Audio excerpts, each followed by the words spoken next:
तो ये सारी जो चीजें हैं, जो स्ट्रेस है, जो डिप्रेशन है, उसे हम मैनेज कैसे कर सकते हैं? अच्छा, स्ट्रेस मैनेज करने की बहुत सारी टेक्निक है, लेकिन हम एक सिंपल टेक्निक जो सिखाते हैं, ऐसे कहीं पर भी व्यक्ति इसको इम्प्लीमेंट करके स्ट्रेस से बाहर आ सकता है। तो खास करके जब भी आप स्ट्रेस फील करते हैं, आप कहाँ पर भी है, तो स्ट्रेस में से इंस्टेंट बाहर निकलने के लिए आप जहाँ पर भी है वहाँ पर आपको जगह पर बैठ जाना है। आप चेयर में भी बैठ सकते हैं, सोफा पर भी बैठ सकते हैं। अगर कुछ भी नहीं है तो आप ज़मीन पर भी बैठ सकते हैं। ज़मीन पर बैठने के बाद अपने आप को बिल्कुल शरीर को ढीला छोड़ देना है। शरीर को ढीला छोड़ने के बाद आपका जो अपना फोकस है और सिर्फ आपके ब्रीदिंग पर रखना है। वैसे आपकी ब्रीदिंग एबनॉर्मल हो सकती है, आप बहुत तेज़ी के साथ सांस चला रहे होंगे। तो इस वक्त आपको अपनी सांसों पर फोकस करके अपनी सांस को एक गहरी सांस भरने के बाद थोड़ी देर रोकना है। सांस को रोकने बाद धीरे से उसको टूटक टूटक स्वरूप में उसको सांस को छोड़ना है।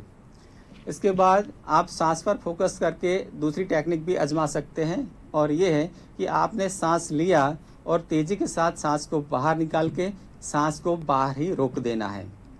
थोड़ी देर के बाद आप सांस वापस भर सकते हैं। ऐसा अगर आप 7 से 8 बार करते हैं तो आप इंस्टेंट ही स्ट्रेस लेवल से जल्दी से बाहर आ जाएंगे, बहुत ही अच्छा लाइट फील कर सकते हैं। जी, मतलब ये तो चीज हुई कि किस तरीके से हम स्ट्रेस को नियंत्रित कर सकते हैं। स्ट्रेस व्यक्तिगत नियंत्रित कर सकते हैं, ये जैसे कि आपने बताया कि हम खुद से उसको नियंत्रण में ला सकते हैं। लेकिन डिप्रेशन की बात की जाए तो डिप्रेशन के अंदर उसको नियंत्रण में लाने के लिए या फिर ये प्रॉब्लम से हमें जो ओवरकम करने के लिए एक ट्रीटमेंट की जरूरत पड़ती है, ऐसा माना जाता है। तो आप किस प्रकार के ट्रीटमेंट इन सब में करते हैं? देखिए, डिप्रेशन से बाहर निकलने के लिए ट्रीटमेंट तो ज़रूरी है। शायद व्यक्ति स्ट्रेस से अपने आप शायद बाहर निकल सकता है, लेकिन डिप्रेशन में व्यक्ति चला गया है तो किसी टेक्निक की वजह से या हेल्प के बिना व्यक्ति जल्दी से बाहर नहीं आ सकता। तो हमारे यहाँ जो टेक्निक इस्तेमाल होती है, एकदम अलग तरह की टेक्निक इस्तेमाल करते हैं।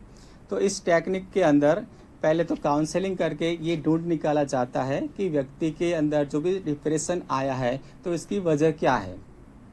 जब इसका रीज़न पता चलता है कि वजह क्या है, तो इस बात पर से व्यक्ति से बातचीत करके उसकी परमिशन लेके उस व्यक्ति को अल्फा स्टेट में ले जाके उसके अंदर जो भी नेगेटिविटी है उसको रिमूव करने की कोशिश की जाती है। क्योंकि आखिर डिप्रेशन की जो वजह है, इसकी वजह इसके साथ कुछ नेगेटिव हुआ है, कोई नेगेटिव घटना इसके दिमाग में चल रही है। इस घटना की वजह से व्यक्ति डिप्रेशन में आया हुआ है। तो अगर ये घटना इसके दिमाग से नहीं निकाल सकते तो व्यक्ति डिप्रेशन से बाहर नहीं आ सकता।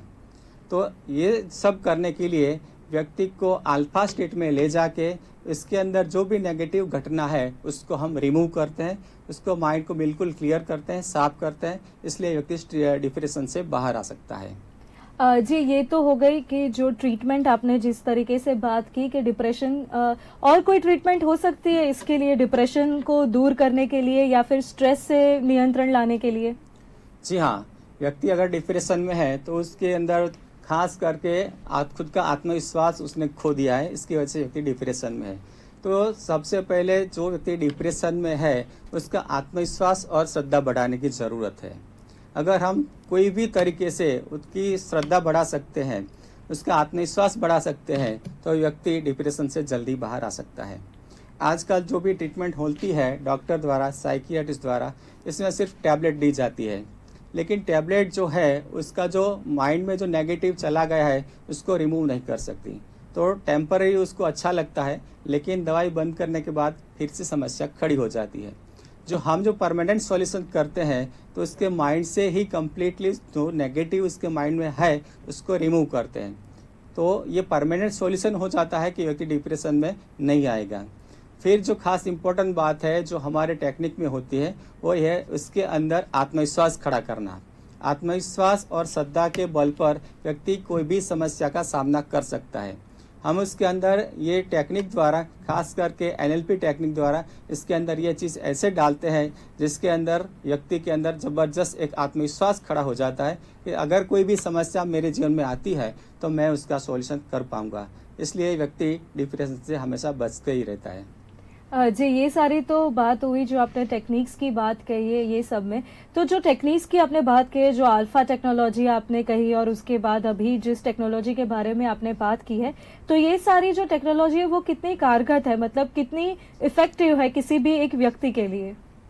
ये जो टेक्निक है बिल्कुल कारगर है, 100% रिजल्ट बेस है। क्योंकि समस्या जहाँ से खड़ी होती है वहाँ से उसका सॉल्यूशन किया जाता है। डिप्रेशन आने की वजह यह है कि उसके साथ कुछ गलत हुआ है, व्यक्ति के साथ कुछ गलत घटना घटी है, इसकी वजह से व्यक्ति डिप्रेशन में आया है। तो उसका माइंड में जो भी नेगेटिव है वो माइंड से नेगेटिव ही उसको रिमूव कर दिया जाएगा तो व्यक्ति डिप्रेशन से आसानी से बाहर निकल सकता है। तो ये तरीका है तो बिल्कुल कारगर है, इसमें कोई भी प्रॉब्लम नहीं है, इसमें कोई भी साइड इफ़ेक्ट का कोई सवाल नहीं है, क्योंकि इसमें कोई दवाई की ज़रूरत नहीं है। बिना दवाई के ये ट्रीटमेंट की जाती है, इसलिए 100% सेफ है। जी, मतलब ऐसा माना जाता है कि बिना दवाई के भी इंसान ठीक हो सकता है ये बीमारी से? हाँ, इसमें दवा की कोई ज़रूरत ही नहीं है, क्योंकि जो भी टेक्निक है सिर्फ और माइंड पर ही उसका इफ़ेक्ट करना होता है। इसमें अल्फा स्टेट में ले जाके व्यक्ति के अंदर जो भी प्रॉब्लम्स है वो प्रॉब्लम को सॉल्व करते हैं और साथ साथ में व्यक्ति का जो आत्मबल है वो बढ़ाते हैं, उसकी श्रद्धा बढ़ाते हैं। और इस प्रोग्राम में अंदर सबसे इम्पोर्टेंट बात है तो ये इसको एक स्पिरिचुअल एक्सपीरियंस करवाते हैं। तो स्पिरिचुअलिटी का जो पावर मिलता है तो व्यक्ति खुद को ही अलग व्यक्ति महसूस करता है, उसका जो लेवल है खास करके स्ट्रेंथ लेवल मेंटली और फिजिकली वो भी चेंज हो जाता है। इसलिए व्यक्ति एकदम पावरफुल फील करता है, तो स्ट्रेस से और डिप्रेशन से हमेशा बच सकता है।